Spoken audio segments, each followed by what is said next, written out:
الحمد لله رب العالمين وبه نستعين على أمور الدنيا والدين سبحانك لا علم لنا إلا ما علمتنا إنك أنت العليم الحكيم أشهد أن لا إله إلا الله وحده لا شريك له وأشهد أن محمدا عبده ورسوله اللهم صل على سيدنا محمد نبي الأمي وعلى آله وصحبه وسلم اللهم صل على سيدنا محمد النبي وعلى آله وصحبه وسلم اللهم صل على سيدنا محمد النبي وعلى آله وصحبه وسلم اللهم رب يسر ولا تعسر وتم بالخير ولا حول ولا قوة إلا بالله العلي العظيم اللهم إني أقدم إليك بين يديك سبل لمحة وطرفة السماوات والأرض الأرض للشريك وفي علمك قد كان أقدم إليك بين ذلك كله لا إله إلا محمد رسول الله في برحمة ونفسه عدد ما بين Dia kalau duduk tadi ke? Kalau duduk tang, mesti ada duduk. Abang, ayam duduk tang tu, tang apa?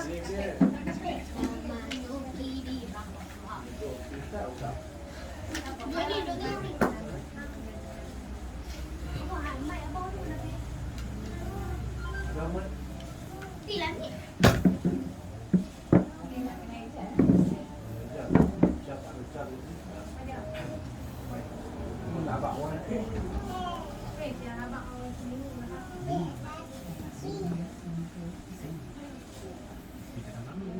Về đây con. Mà vậy thế con. Alhamdulillah.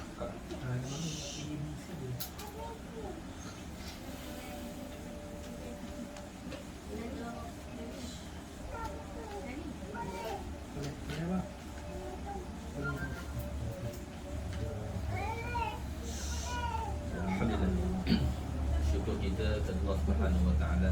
Ada janji Allah. Allah berikan kita masa, Allah berikan kita ruang tenaga, Allah berikan kita kesihatan. Allah memberikan kita hidup dan nikmat Islam dan iman. Mudah-mudahan Allah teruskan dengan Quran itu kepada kita untuk kita terus istiqamah dalam Islam, kita istiqamah dalam melakukan ibadat. Mudah-mudahan Allah ampunkan dosa-dosa kita. Mudah-mudahan Allah matikan kita dalam iman. Allah tempatkan kita di syurga. Alhamdulillah. Jadi pada malam ni sedikit perkongsian untuk saya dan kita semua sebagai peringatan. Bila disebut tazkirah, maknanya peringatan. Tazkirah itu peringatan, dan peringatan itu untuk diri kita dan untuk kita semua. Tak kira siapa saja yang ada ilmu kebaikan, Nabi kata sampaikan, kongsikan, memberi peringatan. Ad-din nasihat. Agama itu adalah nasihat. Jadi sentiasa kita memberi nasihat, itulah tuntutan agama. Dan selagi mana kita belum mati, itulah yang perlu kita lakukan. Dan bila kita memberi nasihat, kita jangan kita meletakkan nasihat kita itu mesti diterima oleh orang yang kita beri nasihat. Kita serahkan semua itu kepada Allah Subhanahu Wa Taala. Dan sebab tu bila kita bagi nasihat je, selebihnya adakah orang tu nak terima, adakah orang tu akan berubah, serahkan kepada Allah Subhanahu Wa Taala. Tugas kita adalah nasihat.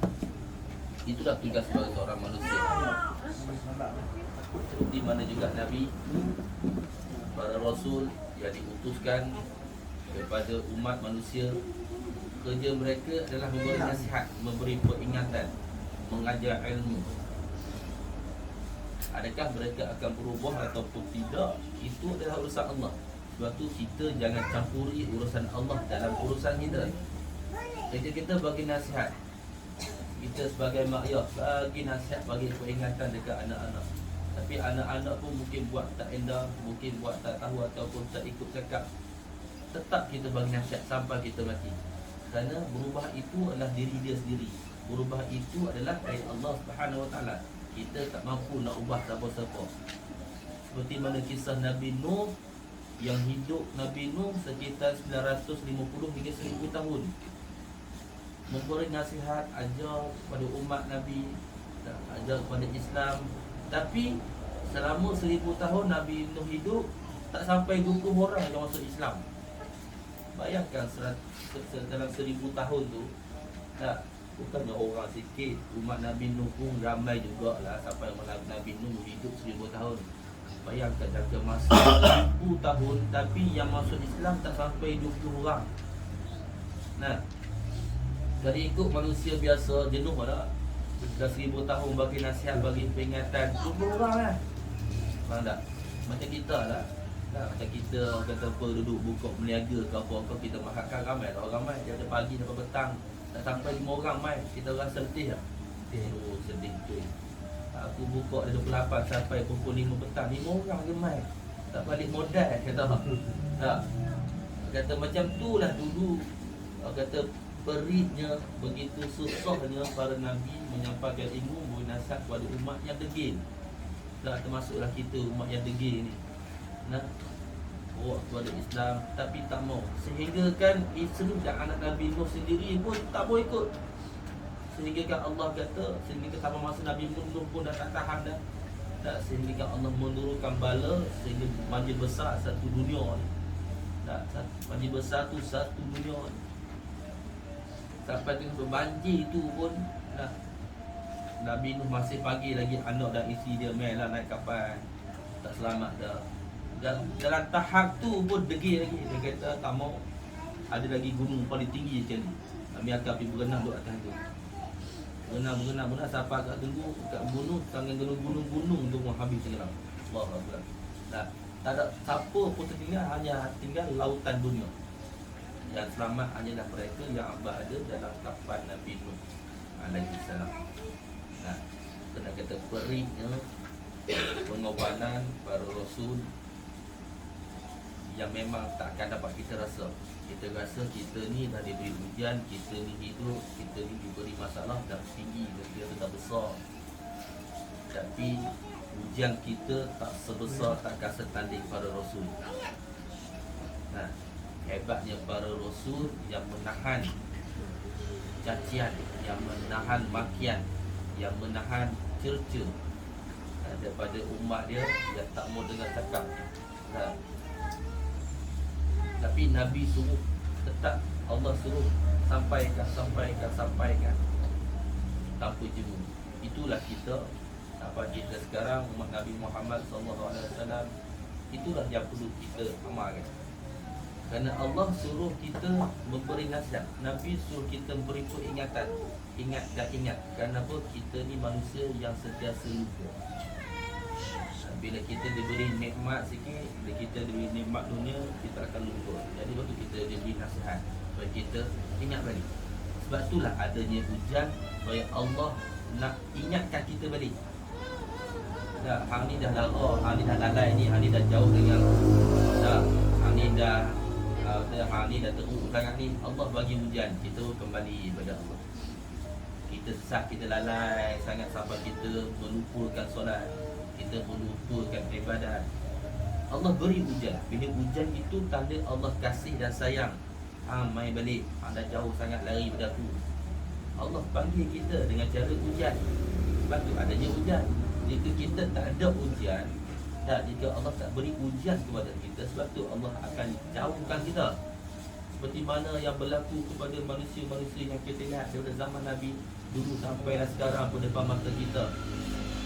Allah bagi nikmat banyak dekat dunia. Kaya sekaya-kaya, hebat sehebat-hebat, tapi Allah murka. Sebab apa? Sebab Allah dah tak mahu. Allah tak bagi ujian dekat dia. Sehingga kan dia mampu kata, sehingga kan ada setengah orang dia kata mampu kata, aku kaya pun, aku tak semayang pun, tapi Allah bagi macam-macam. Dia rasa itu Allah sayang kat dia dah tu.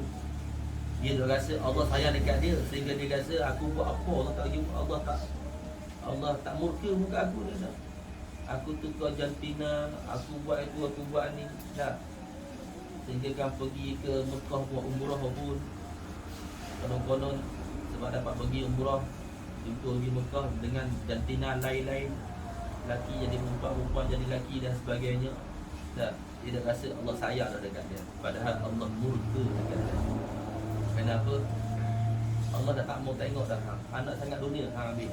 Aku bagi semua. Tapi ingat dekat akhirat. Tak, dekat akhirat ini orang yang muflis. Dekat akhirat inilah orang yang akan menempah neraka jahanam. Sebab tu kita syukur bila Allah bagi ujian dekat kita. Tanda kita akan kembali kepada Allah. Tanda Allah tu ingat dan sayang dekat kita. Yang kita mengira kita ni takkan dapat ujian. Sebab Allah sentiasa akan memberi kita ujian. Hidup kita penuh dengan ujian. Tak ada ujian, bukan hidup amanah.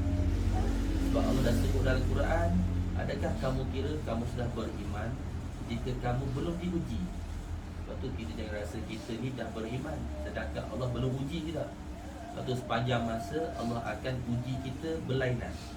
Selesai ujian ni, Allah akan naik ujian lain lah. Satu peringkat dia tak sama. Ujian itu dia makin berat dan makin berat. Bukan makin ringan. Dan cumanya bila kita rasa makin ringan tu kenapa? Iman kita tu makin kuat. Sebab tu ujian yang hadapi kita rasa ringan. Dan padahal ujian itu berat berbanding dengan yang sebelum ni. Betul tak? Ujian kita mungkin dulu mak ayah dengan anak seorang, ujian dia terasa berat dah. Tak? Dapat anak lagi seorang, lagi berat rasa ujian itu. Tapi bila dah kita lalui dengan yakin pada Allah, dengan iman, kita rasa macam tak berat pun. Nah, kenapa kita berpandukan kepada Allah Subhanahu Wa Taala? Sebab tu dalam memberi peringatan, jangan jemu, jangan kita putus asa.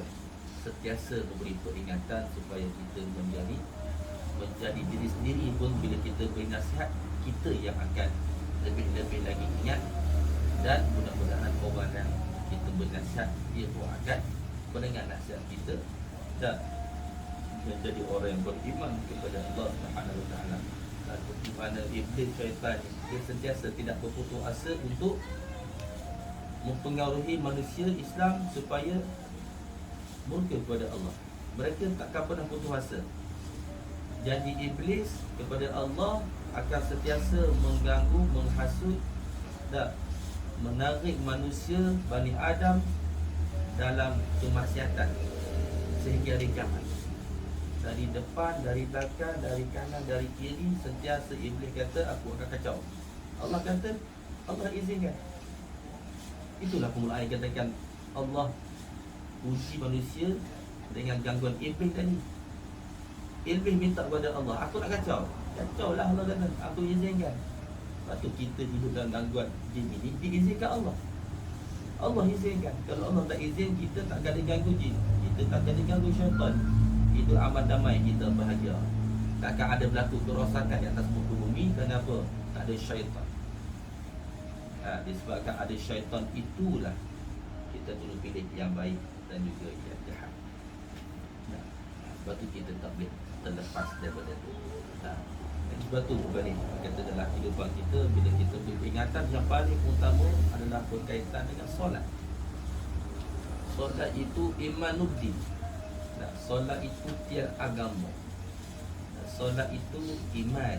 Iman itu maksudnya tiang. Kalau tak ada solat, maksudnya kita seperti mana yang kita tak selalu dengar, ibaratkan seperti rumah tak ada tiang, tak boleh dirikan rumah. Mustahil kalau kita nak buat rumah tanpa tiang. Mungkin boleh berdiri sekejap, sampai bila? Mungkin ketuk sikit, mungkin sandar sikit, terbalik. Tak ada tiang, macam bubuh dinding kan, bubuh dinding. Tiang tak ada. Mustahil rumah itu nak kukuh. Sebab itulah mustahil hidup kita akan tenang, mustahil hidup kita akan bahagia tanpa solat. Dia rasa bahagia itu adalah di mata di mata dunia, yang mana akhirat bukan lagi untuk dia kerana Allah murka. Sebab tu dia rasa kalau tak semayang, rasa bahagia dah. Allah tak buat apa pun kat aku. Sebab itu bertepatan dengan doa Nabi. Nabi doa kepada Allah supaya ditangguhkan azab umat aku ini sehingga dia bertaubat. Berbanding dengan umat Nabi lain tak minta supaya apa, umat dia ketika itu buat dosa, tangguh azab. Tak. Umat-umat sebelum Nabi Muhammad buat dosa dapat direct cash. Seperti mana zaman Nabi Musa, tak, mak ayah dia tak sembahyang, Allah bayar cash jadi babi. Zaman kita tak ada. Sebab apa? Sebab Allah kabulkan doa Nabi tadi, kasih Nabi kepada kita. Nabi kata, jika umat aku buat dosa, jangan terus azab dia ya Allah. Bagi dia peluang supaya dia bertaubat. Sebab itulah bila kita buat dosa, Allah tak bayar cash. Tapi ada sesetengah dosa ya Allah bayar cash. Seperti mana antaranya derhaka kepada ibu bapa, Allah bagi cash. Itu memang dah, itu memang kata apa, daripada hadis Nabi, malaikat datang bertemu dengan Nabi, bagi mereka yang derhaka pada ibu bapa, celakalah dia dunia dan akhirat selagi dia tidak memohon ampun kepada ibu bapa. Sebab tu yang berkaitan dengan ibu bapa, Allah bagi cash. Cash macam mana? Itu terpulang pada Allah. Banyak hal lah. Sama ada Allah bagi cash, dia hidup dia takkan tenang. Berkaya raya macam mana pun, jiwa dia, hati dia takkan tenang. Nampak macam bagus, bahagia, tapi dalam hidup dia besar. Sebab apa? Sebab dengan ibu bapa masalah. Dan macam-macam, buat ni tak kena, pergi kerja ni tak, pergi kerja ni tak, pergi sini pun orang maki, pergi sini orang marah. Maksudnya hidup kita ni pergi mana-mana nyusahkan orang. Dah. Sebab apa? Sebab tadi Allah bayar cash, hidup kamu tak akan bahagia. Kenapa? Kamu nampak terhaka dengan ibu.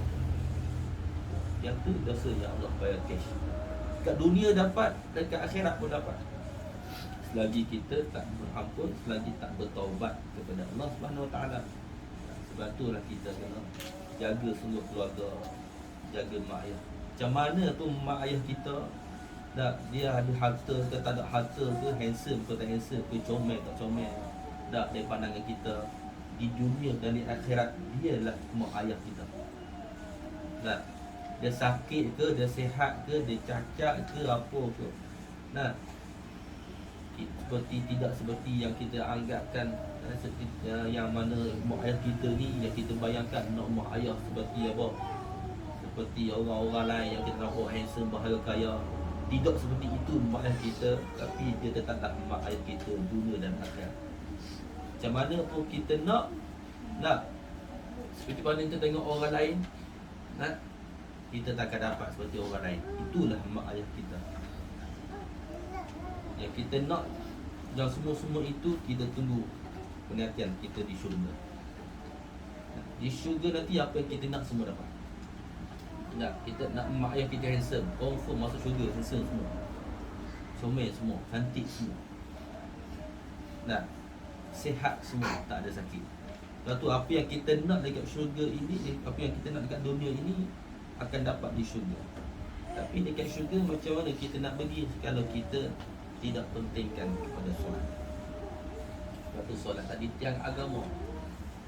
Robohnya diri kita, robohnya institusi keluarga, robohnya rumah disebabkan tak ada tiang, disebabkan tak adanya solat. Cukuplah. Tak. Kalau dalam keluarga itu seorang je tak semayang, boleh jadi dengan seorang itulah Allah murka satu keluarga. Sebab itulah keluarga tu jadi duduk gaduh selalu, jadi duduk tak tenang selalu, bertemu dia jadi nak berada, bertemu jadi nak marah, tak boleh nak bersama satu family. Sebab apa? Ada dalam keluarga tu yang tak semayang. Dengan sebab seorang tak semayang itulah Allah murka satu keluarga. Tak? Maksudnya yang lain semayang tu bukan yang Allah tak terima, Allah terima. Tapi disebabkan seorang tu tak semayang, negatif dia tu, tak, dia terpias kena orang lain. Seperti mana Allah turunkan bala, tak, kepada tempat-tempat yang orang buat maksiat, tapi orang yang sekeliling yang tak buat maksiat ni tenang sekali. Bukan sebab Allah zalim, tidak. Yang berkaitan dengan begitu, yang kita buat baik dapat pahala.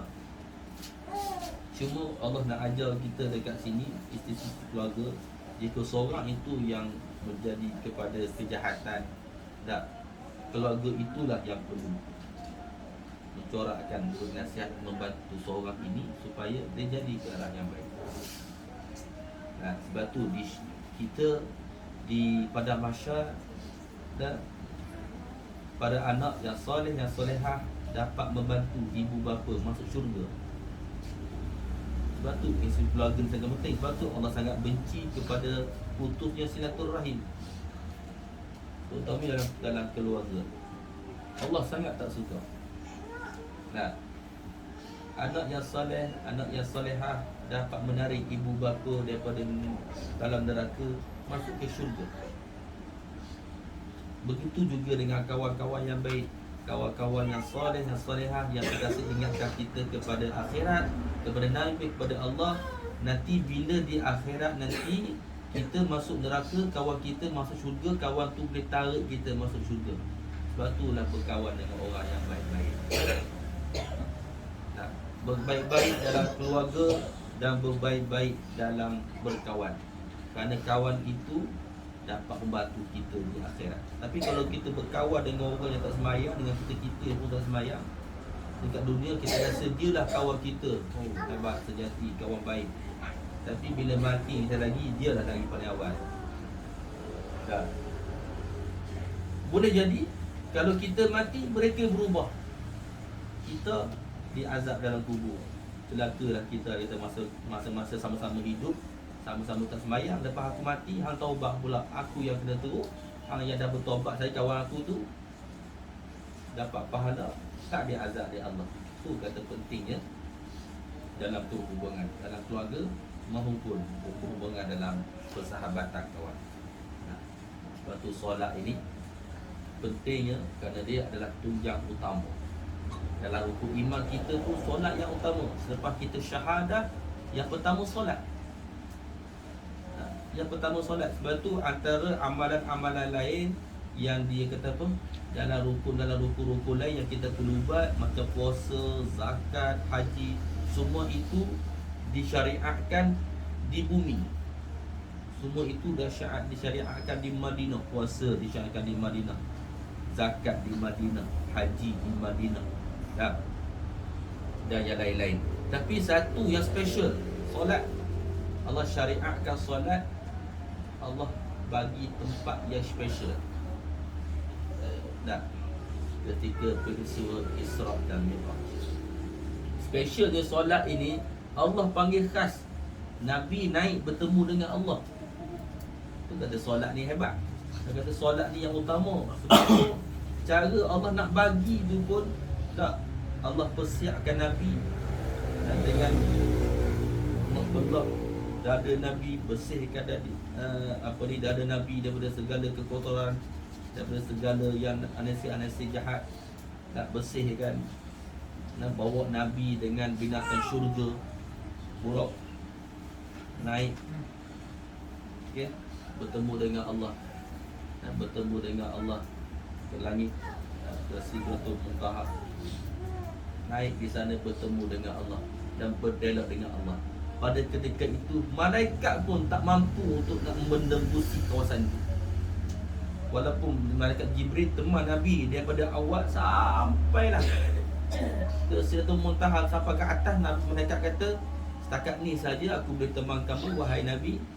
Masuklah kamu bertemu dengan Allah. Sehingga Nabi kata, hai, wahai sahabat, daripada awal sampai sekarang, tak, kamu bertemu dengan aku, tiba-tiba sampai sini hang nak tinggal aku seorang-seorang. Dia kata, bukan sebab aku tak mau teman, malaikat kata, aku diarahkan oleh Allah sampai sini saja. Jika aku lepas garisan ni, aku mati terbakar. Nak kata manusia yang paling hebat, yang paling mulia di atas muka bumi, bertemu dengan Allah, melebihi malaikat lagi, bertemu dengan Allah di Sidratul Muntaha, dan malaikat pun tak boleh masuk. Itulah Nabi kita Muhammad SAW. Dan bertemu dengan Allah, Allah syariatkan berkaitan dengan solat. Dan direkahkan juga solat. Allah kata 50 waktu. 50 waktu. Turunlah Nabi. Masa nak turun, Nabi Musa tu panggil kita. Nasib baiklah Nabi Musa ni dia panggil Nabi kita, ya Muhammad, apakah yang Allah syariatkan solat? Berapa kali solat? 50 waktu. Pergilah minta dengan Allah diskaun. Pergilah minta dengan Allah kurang. Tak, Umat kamu takkan mampu buat 50 waktu. Naiklah Nabi, minta diskaun dengan Allah. Turun balik, Nabi Musa tanya lagi, berapa? 45. Kurang 5, jadi 45.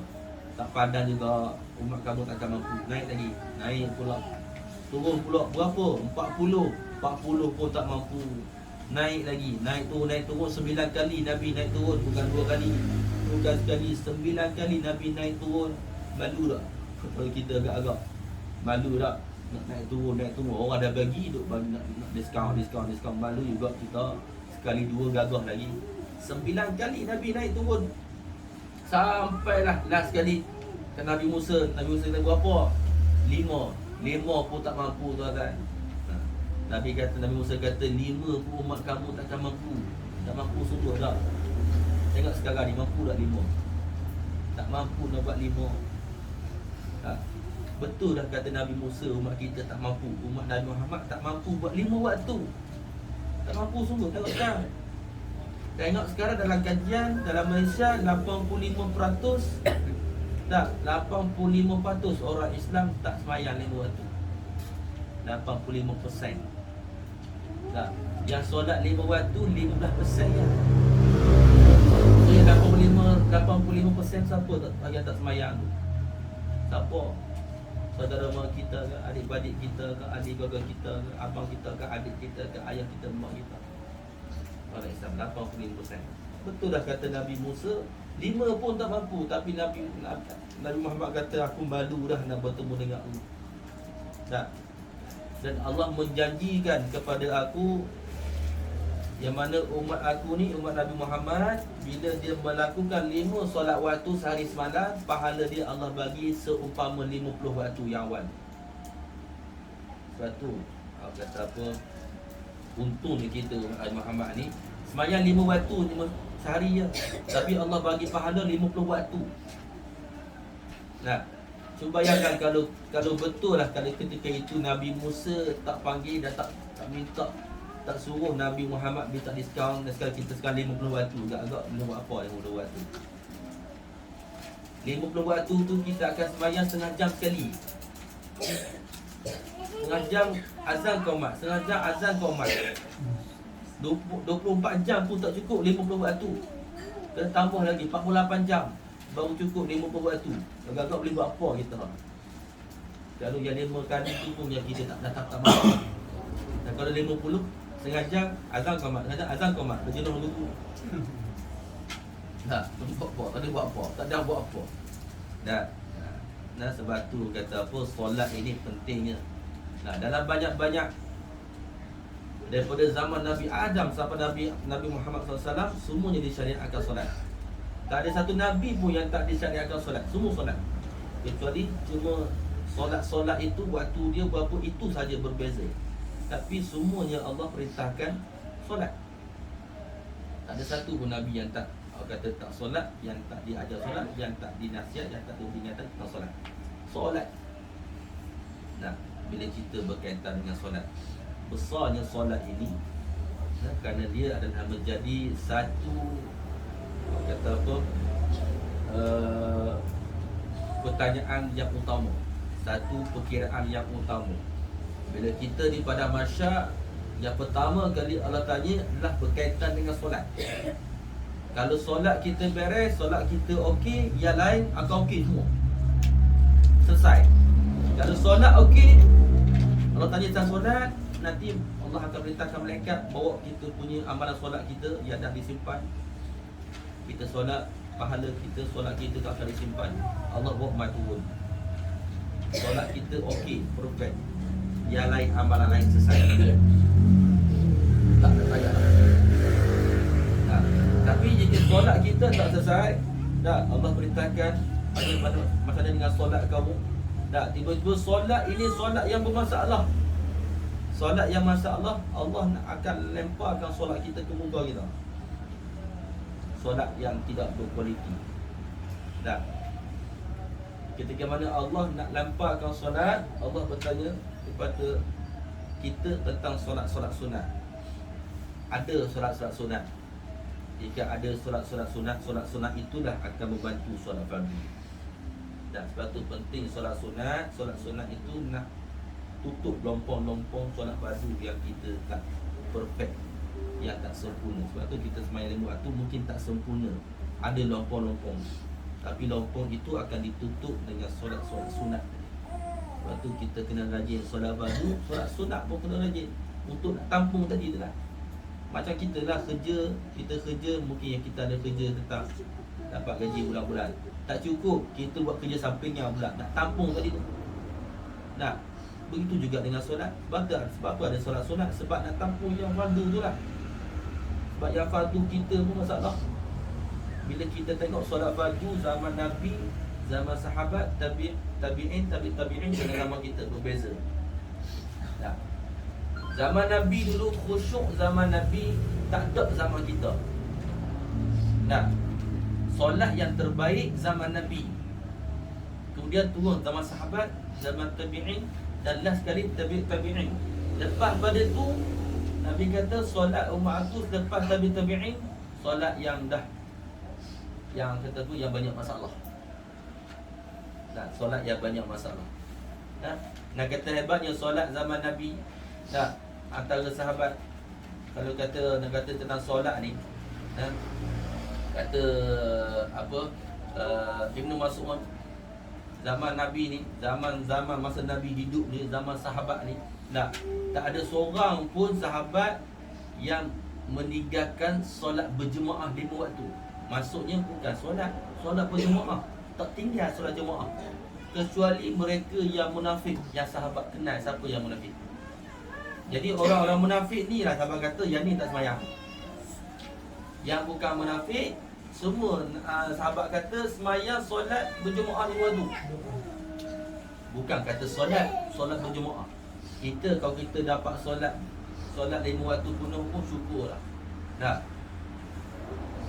kalau dapat berjemaah itu dari hebat. Nah, tapi masalah kita bukan kata berjemaah, bukan kata yang 5 waktu. Yang tu pun tak cukup. Dah tak cukup satu hal, khusyuk pun tak ada. Bila cerita pasal khusyuk ni memang payah. Kita sendiri pun, saya sendiri, kita sendiri semua nak khusyuk memang tak capai dah. Khusyuk zaman Nabi. Khusyuk zaman Nabi, ada seorang cucu pada sahabat Nabi, Abdullah bin Zubair. Zubair bin, ini ada nama sahabat Nabi, Zubair bin Awam. Zubair bin Al-Awam, dia berkahwin dengan anak Sayyidina Abu Bakar, Asma, binti Abi Bakar. Dia berkahwin, dapatlah anak bernama Abdullah bin Zubair. Abdullah bin Zubair ni, dia punya solat dia, nak kata solat dia Abdullah bin Zubair ni, bila dia akan takbir Allahu Akbar, seperti mana dia hidup seperti tubuh kayu. Akad takbir Allahu Akbar tak bergerak, seolah macam orang kata dia ni hidup ke, dia ni tunggu kayu ke apa. Akad takbir dengan baca panjangnya, belum nak rokok tu panjangnya baca dan tak bergerak, macam tunggu kayu. Sehingga masa dia sujud, masa Abdullah bin Zubair tu sujud kepada Allah, sehingga datang burung-burung duduk bertenggek di atas belakang dia. Dan burung-burung itu dalam keadaan selesa pula di atas tu. Nak kata lamanya sujud dan tak bergerak, sehingga kan burung nampak macam tunggul kayu. Kita bukan kata burung, nyamuk nak duduk pun tak ada selesa. Nyamuk baru nak duduk je, duduk dia baru singgah tak ada sesaat. Itu dah, tu dah baru nyamuk. Kalau main lipas, kau harus lompat turun. Dah. Kira lagi pun tengok lipas, lompat turun. Semayang. Tu kita nak kata kualiti solat kita memang tak akan capai seperti mana zaman sahabat, zaman Nabi. Cucu Nabi, cucu Nabi, cicit Nabi, Ali bin Husain bin Ali. Masa dia nak ambil wuduk tu, selepas dia ambil wuduk je, badan dia akan menggeletar. Setiap kali ambil wuduk, badan dia akan menggeletar. Tak, orang tanya, pasal apa? Sampai teruk lagu ni ambil wuduk, asal ambil wuduk je menggeletar, menggigil. Tak. Dia kata apa? Ali apa ni? Dan Ali dia kata apa? Dia kata apa? Kamu tak rasa ke? Kamu tak fikir ke? Kamu tak tahu ke? Kita ni sampai wuduk, kita ni nak menghadap kat siapa? Ambil wuduk ni kita nak semayang. Semayang ni kita nak menghadap siapa? Kita nak menghadap Allah. Sebab tu takutnya aku nak menghadap Allah, nak semayang. Takut solat aku ni tak terterima oleh Allah. Tu tak semayang lagi, baru ambil wuduk kamu. Tak.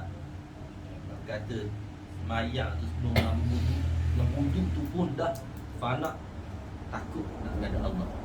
Kita tengah semayang tak sembang lagi. Nak kat takbir, Allah dah satu telefon. Dah. Suruh pada kawan lah. Oi. Dah. Tolong kawan ni. Nah, semayang dalam keadaan tidak bersedia. Soalah macam kita. Kata apa? Macam kata soalah macam kita ni nak mandi, sabun tak ada, tuala pun duk mana, masuk bilik air apa tak ada. Tak ada persediaan. Lepas mandi, mana tuala, mana ni. Dan sekali panggil orang, main tuala tak? Tak bersedia. Nah, macam tu lah kita solat. Nak solat tu pun tengok nak semayang dah ni, nak akad takbir dah, masih lagi dalam keadaan. Dah. Itulah solat kita. Nah, solat kita nak berbanding dengan solat para sahabat, solat Nabi. Lepas tu kata kita tak boleh capai dah khusyuk solat seperti mana mereka. Nah, susah. Lepas tu kita nak cerita pasal khusyuk pun, ustaz-ustaz kita cerita pasal khusyuk pun susah. Nak kita sendiri pun, ustaz-ustaz sendiri pun bukan khusyuk juga semayang seperti mana para sahabat tidak juga. Nah, para sahabat semayang, bila dia semayang tak dengar apa dah orang panggil. Kita lepas semayang, Assalamualaikum warahmatullahi wabarakatuh, kita boleh sambut pula. Yang kawan duduk situ belakang. Nah, mana Johor dengan Terengganu 31 duduk situ apa kita semayang. Habis Assalamualaikum kiri tak ada wiri, tak ada doa. Oh tu lah semalam aku pun pergi sana tengok Allah. Tengah semayang tu, tengah rekod apa yang kawan duk cerita pasal Johor dengan Terengganu dalam. Boleh cerita detail pula lepas semayang tu. Pasal dalam semayang tu dia duduk tuduh. Tengah semayang. Kata dah kita khusyuk semayang pun lain. Jasad semayang tapi ruh tak semayang. Itu tak ada khusyuk. Tak, itu tak ada khusyuk kita dalam semayang. Nah, nak kata solat ini orang kata pentingnya. Nah, seperti mana Siti Maryam binti Imran. Nah, siapa dia? Siti Maryam. Isa. Ha? Nabi Isa. Ibu kepada Nabi Isa alaihissalam. Siti Maryam ni seorang yang solehah, yang mana ayah dia soleh, mak dia solehah. Dalam satu tempat tu, tak ada dalam satu kampung tu semua tahu. Imran ni dan mak dia, dak Maryam ini orang yang soleh-solehah, yang sangat dihormati. Siti Maryam ni, dia ada satu tempat dalam rumah dia, tempat untuk dia bersuluk, tempat dia semayang. Dia bagi satu bilik lah dalam bilik ni. Bilik ni kan untuk dia semayang, untuk dia beribadat. Bila dia duduk dalam tu, dia bagi sampai petang, dia tak keluar.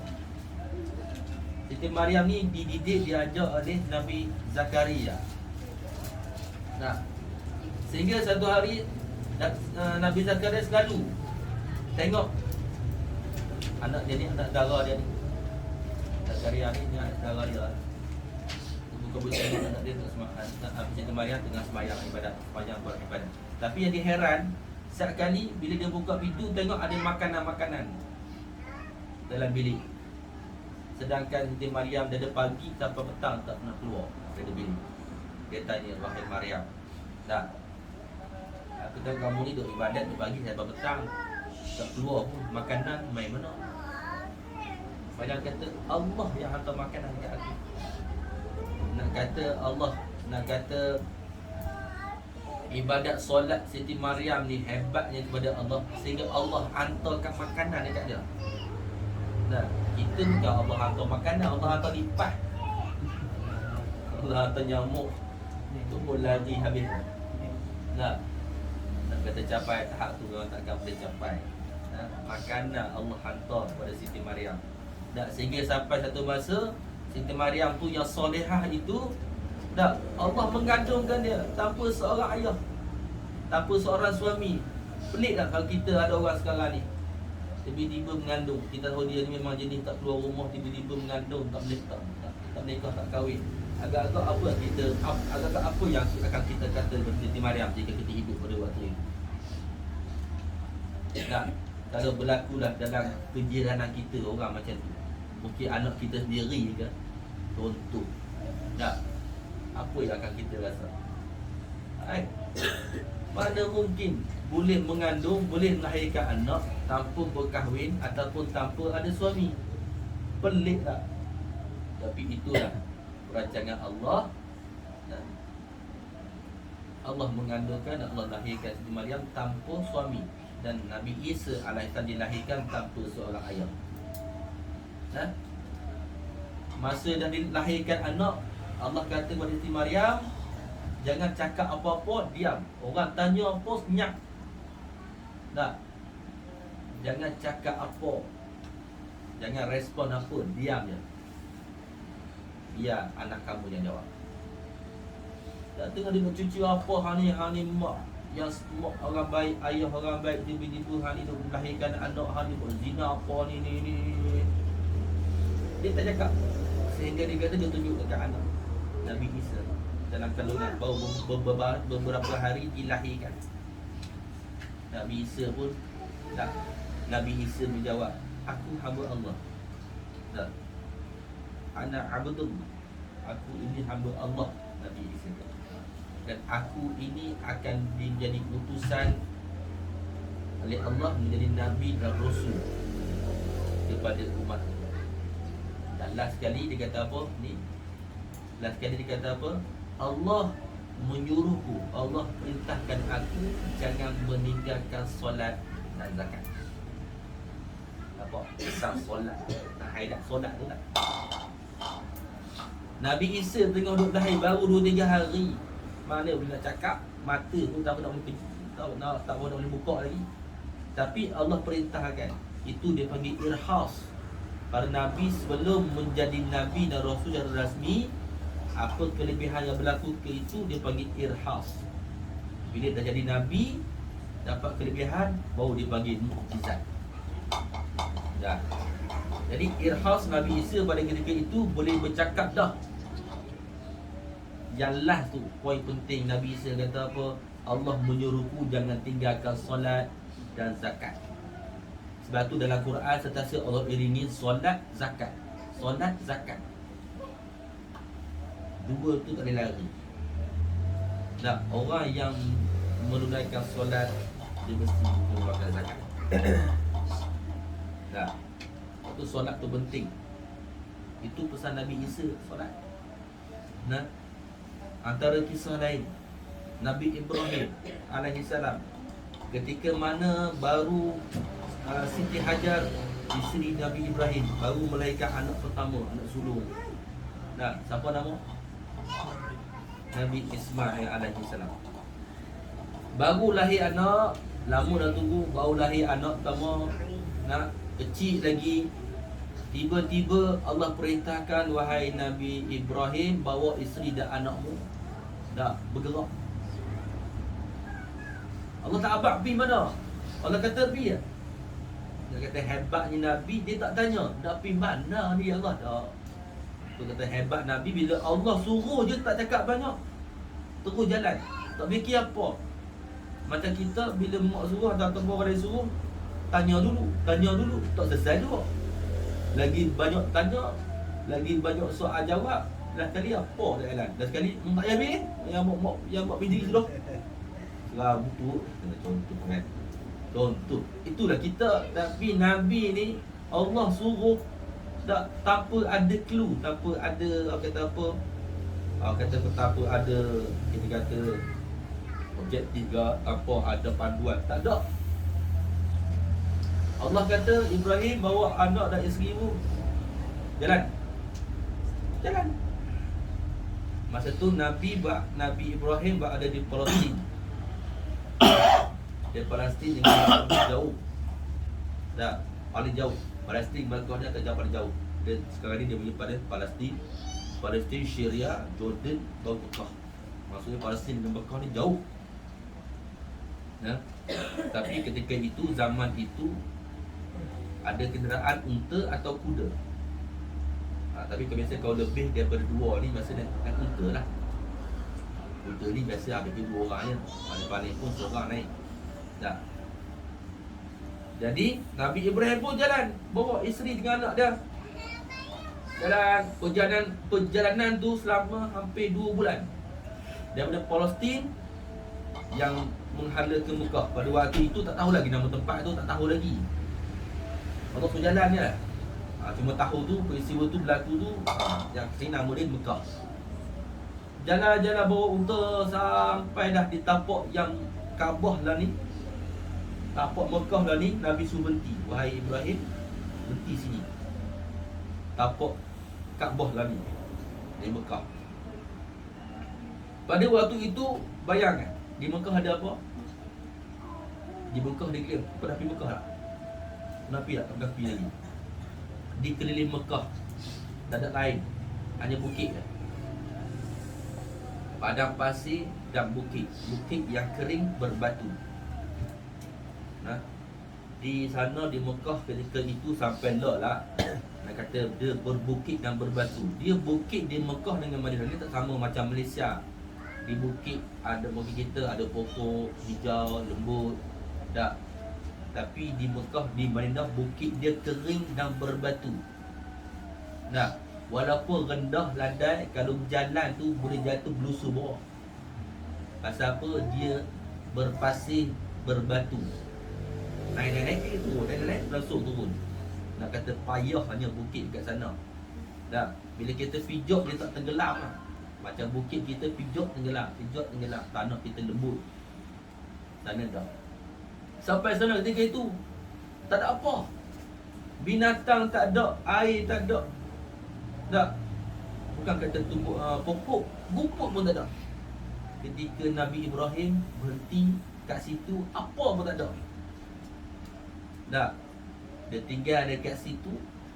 Dia kata dia tinggalkan Siti Hajar dan anak dia Ismail kat situ. Berhenti tinggal turun. Masa nak pergi tu, Siti Hajar tanya, wahai Ibrahim, takkan nak tinggal aku dengan anak dan lagu ni? Tengah padang pasir, apa pun tak ada. Bukan kata pokok, rumput pun tak ada. Ibarat kata logiknya duduk 3 hari mati keringnya. Apa pun tak ada. Nabi Ibrahim tak cakap apa, tak jawab apa. Dia teruskan. Dia tepuk unta dia nak gerak. Masa nak gerak, nak Siti Hajar pun pegang jubah dia. Masa tu sebab pun Nabi Ibrahim tak jawab. Sebab kalau jawab lagi banyak soal jawab tak dia apa. Jadi sebab tu Nabi Ibrahim dia tak jawab. Masa kali kedua, Siti Hajar pun tanya, adakah ini perintah daripada Allah semesta alam? Ya. Tu satu kataan tu. Ya. Lepas dia jalan.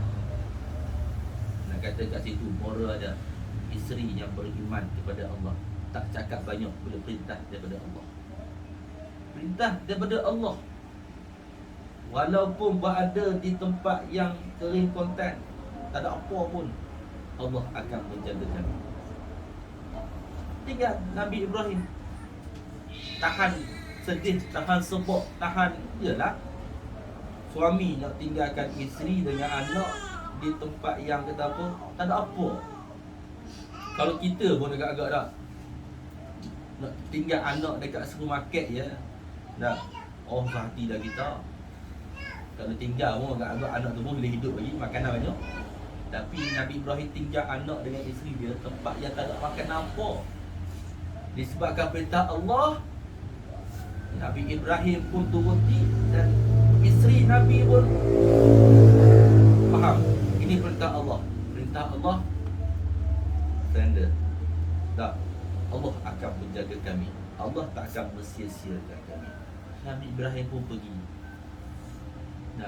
Kat padang pasir tu, kalau ada kedai bukit tak apa dah. Tak ada. Itulah peristiwa yang kata kalau kita pergi umrah Safa Marwah tu. Kita hajar daripada Safa, dia berlari ke Marwah. Dia tinggal anak dia kat situ. Anak dia menangis. Nak susu tak ada. Nak berlari dari Safa Marwah, Bukit Safa dan Bukit Marwah. Ulang alik 7 kali. Naik lari cari air, tak jumpa. Sampai sebanyak 7 kali pusing. Safa Marwah, Marwah Safa, Safa Marwah, Marwah Safa, 7 kali pusing. Cari air tak jumpa air. Nah, sehingga Nabi Ibrahim pun hentak-hentak kaki, keluarlah air yang sampai sekarang kita panggil air Zam-Zam. Dia kata Allah tidak bersia-siakan. Tapi yang penting nak abad dekat sini yang tadi yang peristiwa Nabi Ibrahim ni, nak kata seorang lelaki ni, nak kata seorang lelaki ni, seorang ayah ni, dia bukan tak sedih. Jauh di hati dia tu sangat sedih. Tapi nak kata hebatnya seorang lelaki ni lah, dia menahan tu. Bila Nabi Ibrahim pergi depan jauh daripada isteri dan anak dia, barulah ketika itu dia menangis kepada Allah. Nak kata si ayah lagu tu lah, susah lagu mana tahan. Tadi kat masjid pergi mana-mana baru dia duduk menengok sedih. Tak sedih pupu anak aku tadi. Dah memang dah tertegang. Bagi penampar dah, bagi kekatnya, bagi botang apa semua dah bagi kat anak.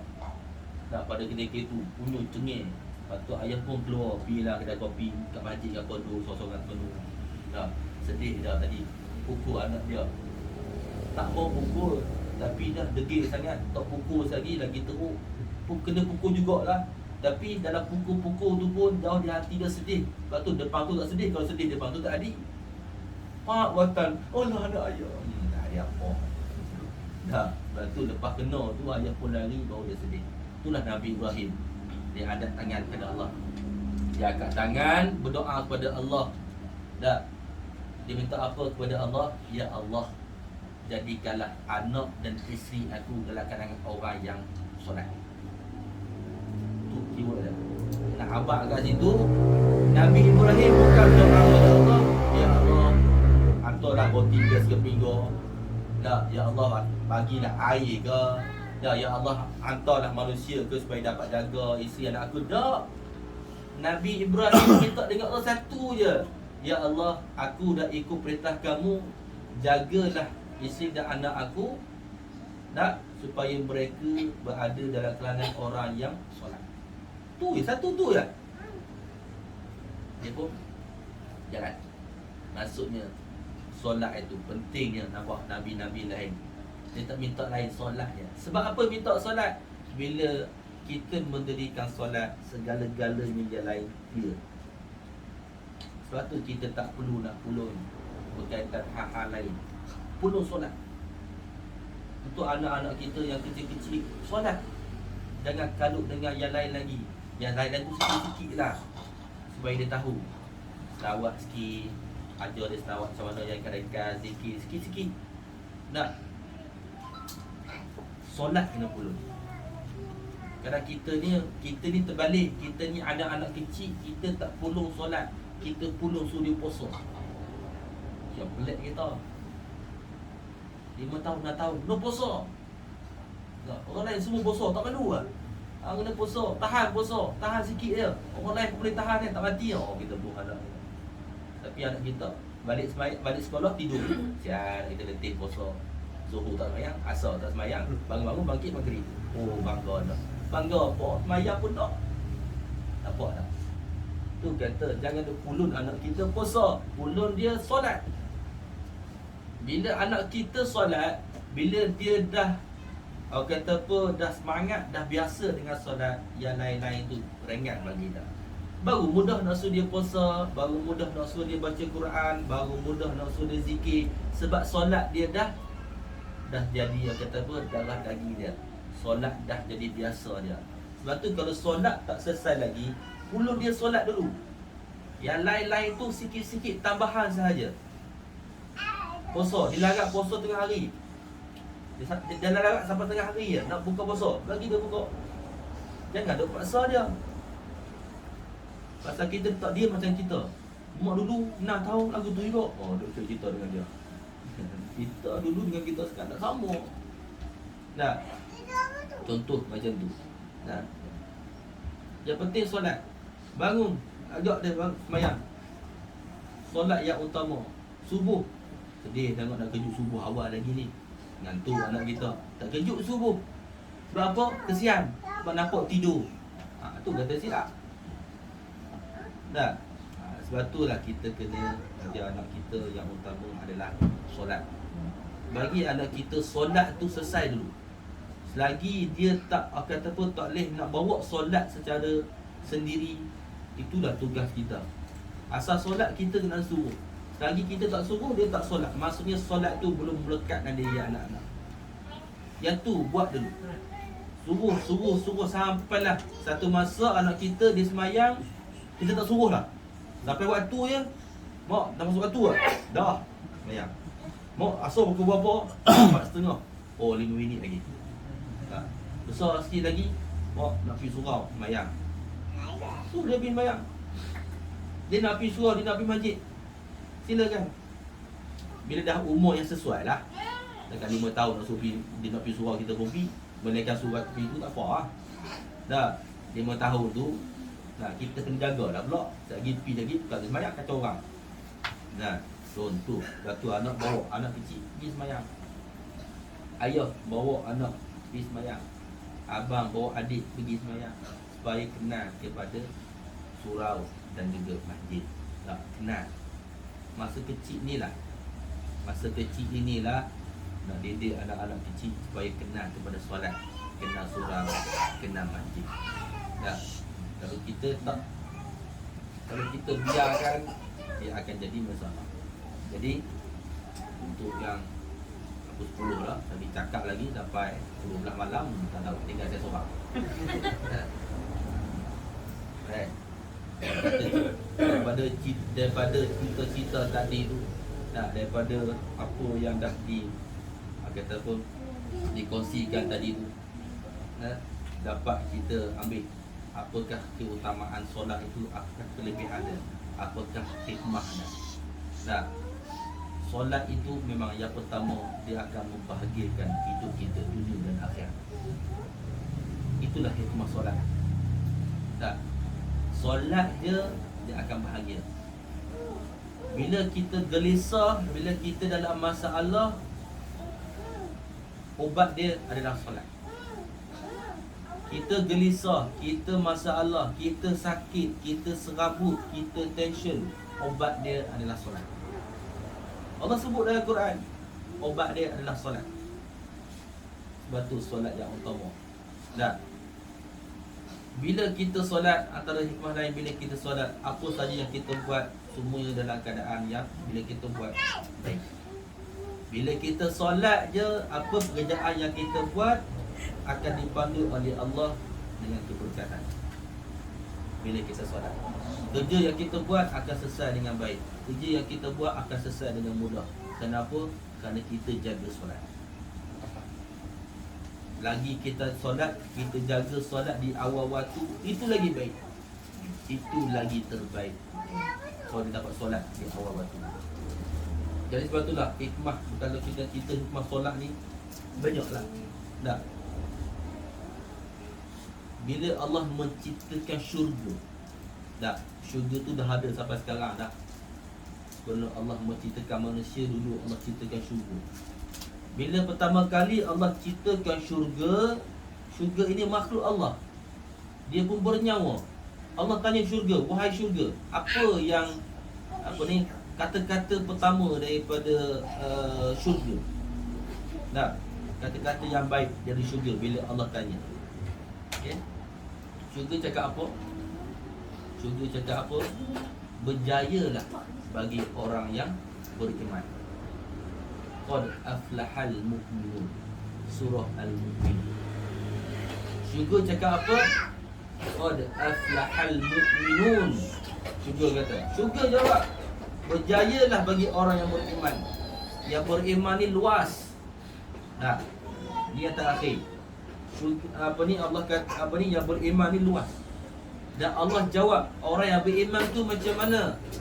Tadi Syurga cakap qad aflahal mu'minun, berjayalah bagi orang-orang yang beriman. Beriman ni luas. Orang beriman ni macam mana? Allah jawab, allazina hum fi solatihim khashi'un. Itu yang pertama-tama sekali Allah jawab. Orang yang berjaya, orang yang beriman yang berjaya adalah orang yang solat dengan khusyuk. Allazina hum fi solatihim khashi'un.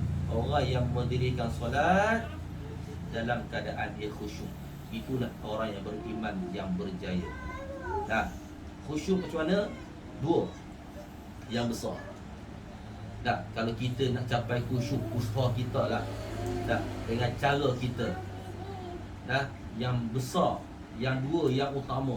Kalau kita nak khusyuk, yang pertama solat awal, apa ni? Ambil wuduk awal sebelum masuknya waktu solat. Contoh maghrib pukul 7.30, 7 subuh, 7.20 dah ready dengan wuduk. Maksudnya bila kita ambil wuduk, memang kita dah ready nak semayang. Dah, kita nak masak, kita nak ambil wuduk. Pasal apa nak masak mak? Nak ambil, pasal apa wuduk nak masak? Ada tak? Tak. Kita ambil wuduk, confirm dah kita nak semayang. Jadi sebab tu masuk kat situ panduan awal nak khusyuk. Kita ambil wuduk siap-siap. Maksudnya hati kita ni memang dah bersedia nak semayang. Kalau kita pergi surau, maksudnya pergi awal 7.30, 7.20 pergi surau masjid, ambil wuduk siap-siap, bersedia. Dan yang kedua, dalam keadaan lepas kita wuduk tadi, sebelum masuknya waktu semayang, kita lakukan 5 perkara. Yang pertama, tasbih. Tasbih apa dia? Dia lah zikir tu. Apa dia tasbih? Tasbih tu nama kepada apa? Nah, tasbih itu subhanallah. Subhanallah nama dia tasbih. Nah, yang pertama tasbih 10 kali. Yang kedua tahlil. Tahlil tu apa? La ilaha illallah. Nama dia tahlil. Ingatlah dapat ilmu dah. Dia sebut tasbih subhanallah. Tasbih tu nama kepada zikir dia subhanallah. Tahlil nama kepada la ilaha illallah 10 kali. Kemudian kita tahmid. Tahmid apa? Alhamdulillah 10 kali. Kita takbir Allahu Akbar 10 kali. Dan yang terakhir istighfar. Istighfar tu apa? Astaghfirullahalazim. Lepas kita ambil wuduk, sebelum masuk waktu, kita buat 5 perkara ni. Inilah kata apa, 2 perkara yang besar yang ulama ajar untuk kita nak dapat sedikit khusyuk dalam solat. Kerana khusyuk itu adalah ruh kita. Khusyuk adalah ruh solat. Ruh solat itu adalah ruh kita. Khusyuk itu adalah daripada ruh kita, bukan jasad kita. Tu khusyuk. Buat 2 perkara ni dah, insya-Allah. Nah, cuba amalkan. Kita akan dapat rasa perubahan khusyuk dalam solat kita. Nah, sebab kita ni semayang pun kita lah tak apa nak khusyuk dah semayang, akan takbir je. Dah, baru tengok JDT lawan TDI, bayang lagi. Lagu mana? Oh, seronok. Orang semayang. Tu khusyuk kita tak. Dia boleh konang ni. Boleh terbayang tu. Dah, lagu mana go tu daripada awal. Dalam kepala tu semayang tadi tu. Sok. Tu ingat lagi. Tengah semayang. Tu kata tak khusyuk kita. Dah, sebab tu lah pentingnya sebelum kita semayang, kita bersedia. Dah tu, sebelum kita semayang, kita duduk macam tadi tu.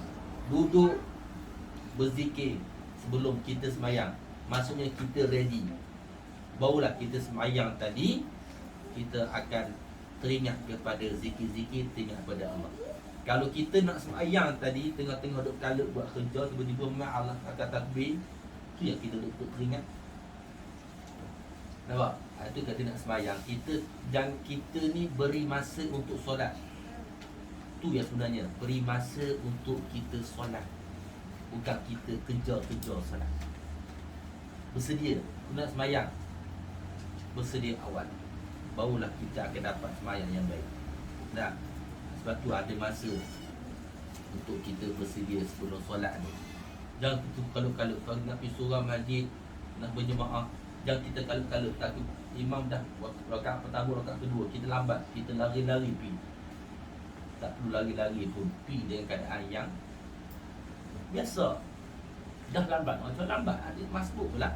Tambahlah, kalau kita pi lari-lari, tengah-tengah duk lari-lari, lepas kita lari, kita steady. Kalau lepas lari steady, Allah. Tak apa kan, dia lepas lari, Allah.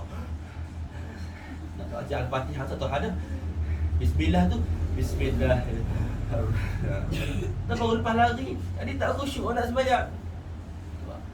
Sebab tu nak khusyuk sembahyang, antaranya tadi, yang dua tu lah yang paling utama.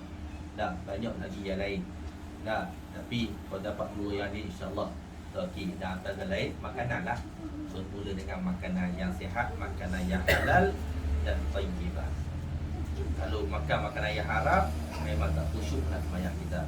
Makan makanan yang halal, itulah kunci utama khusyuk.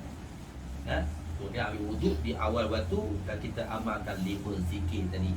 InsyaAllah kita boleh capai sekurang-kurangnya khusyuk dalam sembahyang dengan puasa kita sekarang. Itu untuk yang akhir, supaya kita dapat sama-sama, kita dapat sama-sama menjaga solat kita sehingga akhir hayat kita.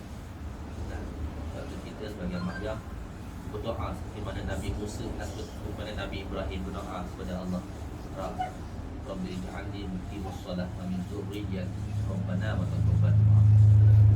Ya Allah, jadikanlah aku ini orang yang mendirikan sembahyang serta anak dan isteri aku dan keturunanku. Ya Allah, makbulkan doa.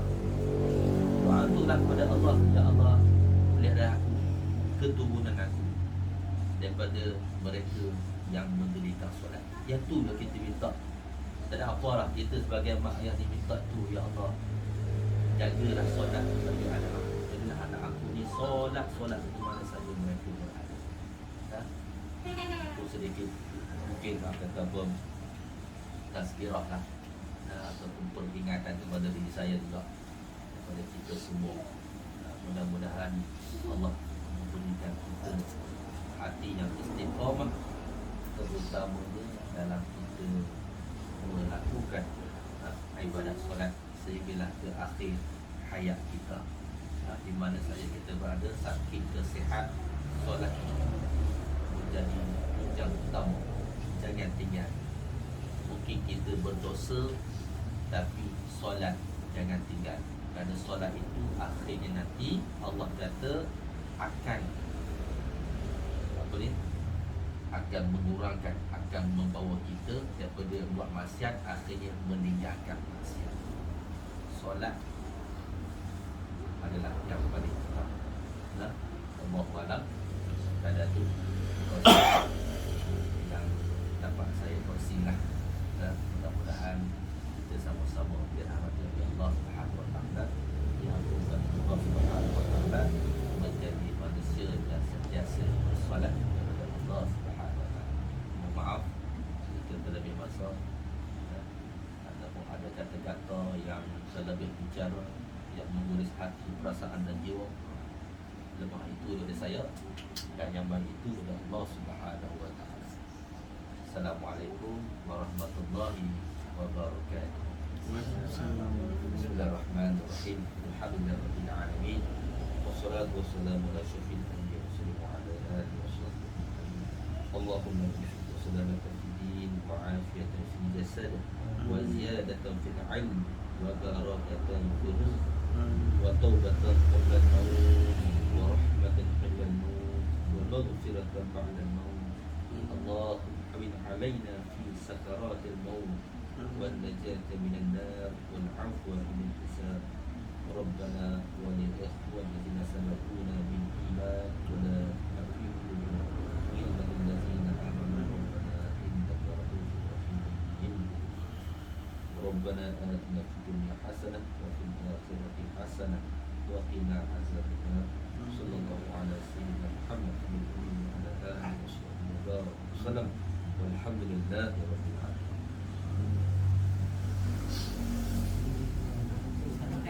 Dah makan lu. Oh ya, masuk. Kak makan ni. Ya happy. Dengan tazkirah. Hari apa? Tak baca.